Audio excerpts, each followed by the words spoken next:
Dr. Brooks, as you talk about division in this chapter, chapter 4 of your book, I have an example, a question for you. Okay. What if one of this society or group or community is made up of different color of people, different religion, different tribe, different customs, and there's conflict? What's the best way to mediate that using patriotism? Well, it's not that we're going to be all things to all people, and it's not that I have all the answers.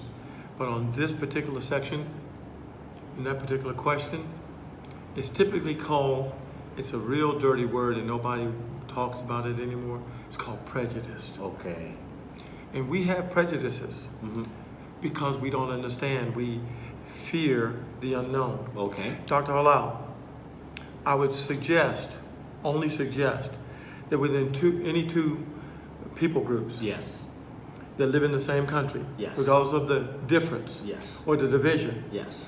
did any one of them from the other side take time to study the other?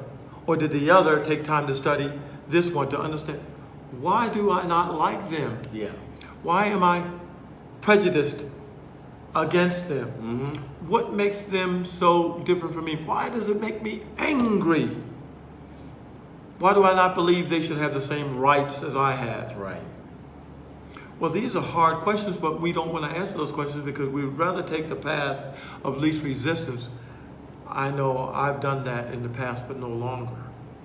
The path of least resistance says, go with the flow, do what's always been done. You know, it reminds me of a story that I asked my mom a long, long time ago when I was a boy and I was watching her cook. Mm-hmm. And she had a fish. And she was frying this fish. And she took the fish and she cut it in half and then she fried it. And I said, Mom, why did you cut the fish in half? She goes, well, I don't know. That's how my mom taught me to cook the fish. Yes. Well, at the time, my grandmother was still living. Mm-hmm. So I went to my grandmother. I said, Grandma, Why why do you cut the fish in half to fry it? She goes, I don't know. But let me think about it. And she went back and she thought and she thought and she came to, she says, I have the answer. I said, why?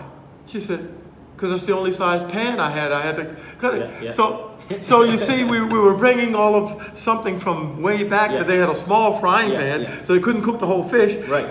But no one explained it because Yeah. it was a small frying pan. Even though my mom had a Yeah. large frying pan, Yeah. she could have cooked the whole fish. She didn't. She cut it in half because that's what she was taught.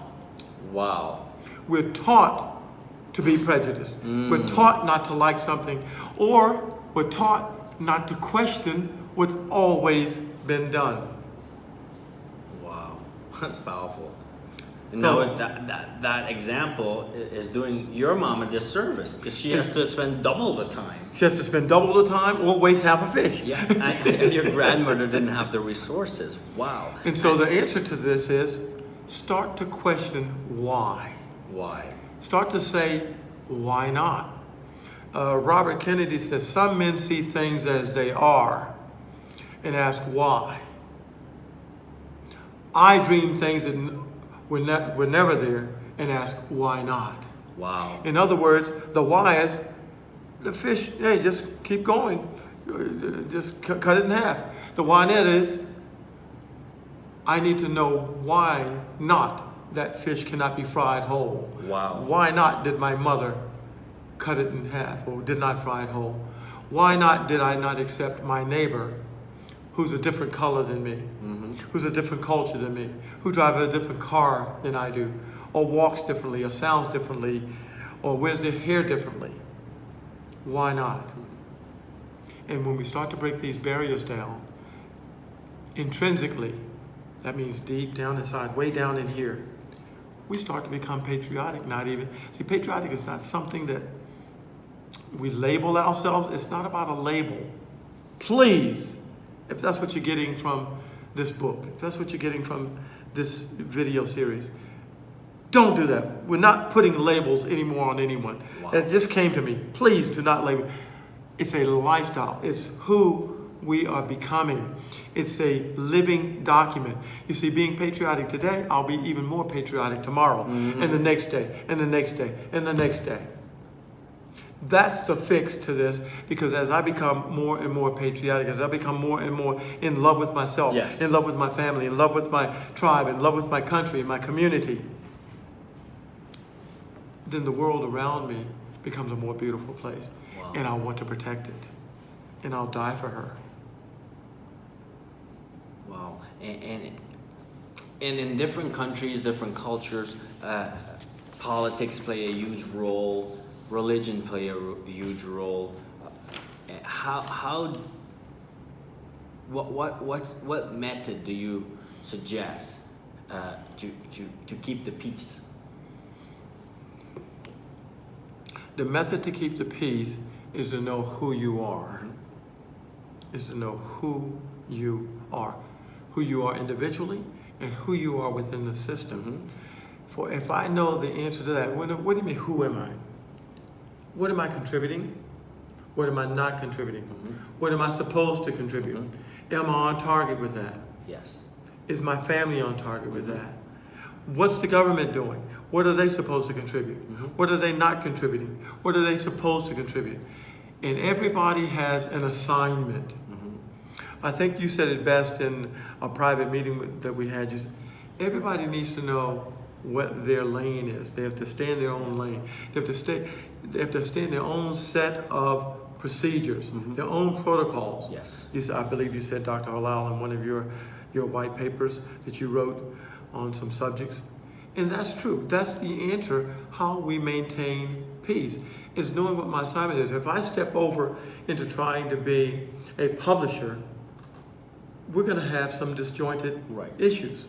It's not going to look pretty. Right. If you step over and try to run my business, it's not going to look very nice. Right. But if you do what you're assigned to do, Yes. and I do what I'm assigned to do, then peace has no excuse except to remain peace. Wow. It's when we start wanting to drift over into other people's, other cultures, other situations, and run it without understanding it. That's when war breaks out. That's when disjointedness, that's when untiedness begins. Yes. Rather than unitedness. Wow. And most importantly, as we were discussing earlier, as a World Civility Ambassador, you go in there and Thank you. And teach.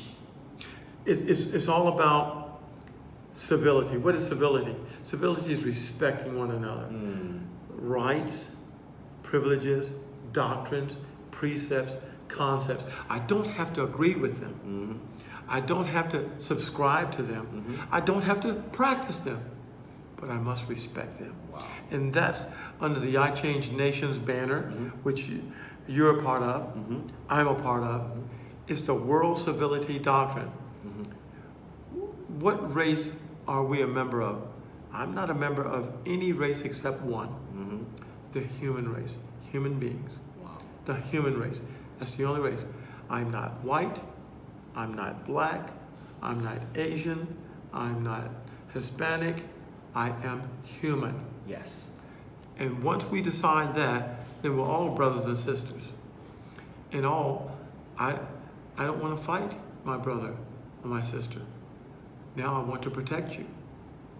Once I get that new paradigm. Paradigm is a way of thinking. Remember I said earlier, my mother was taught by her mother and her mother by her mother. It's a way of thinking. We have to create a new way of thinking. Wow. And this institution of patriotism is just that. It's a new way of thinking. Attacking an old problem with a new solution. And a solution that's never been given before. For these problems have always existed, and we've always just put them up on the shelf, not wanting to deal with them. Today, Dr. Halal, we're dealing with the problem. Not in a negative way, but in a positive vein, with positive solutions for all people groups. Wow. Chapter 4 was powerful. I look forward to, in the next segment, we'll be going into chapter 5, where you talk about how to model patriotism